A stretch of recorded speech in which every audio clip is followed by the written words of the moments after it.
બંધારણ, મહાકુંભ અને ઓલિમ્પિક.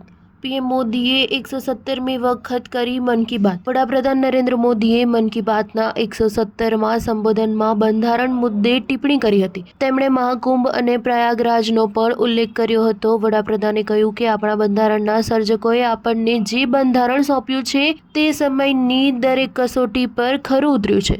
2025માં 26 જાન્યુઆરીએ આપણે 75મો પ્રજાસત્તાક દિન ઉજવીશું, જે આપણા માટે ગૌરવની વાત છે.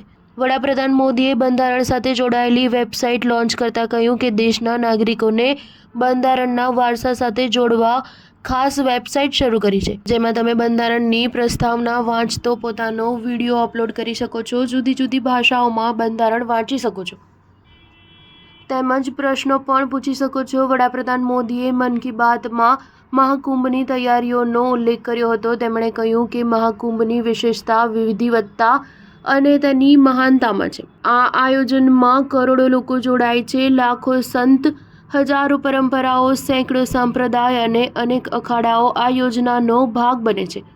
કોઈ ભેદભાવ થતો નથી. આ અનેકતામાં એકતાનું દ્રશ્ય વિશ્વમાં અન્ય કોઈ સ્થળે જોવા મળશે નહીં.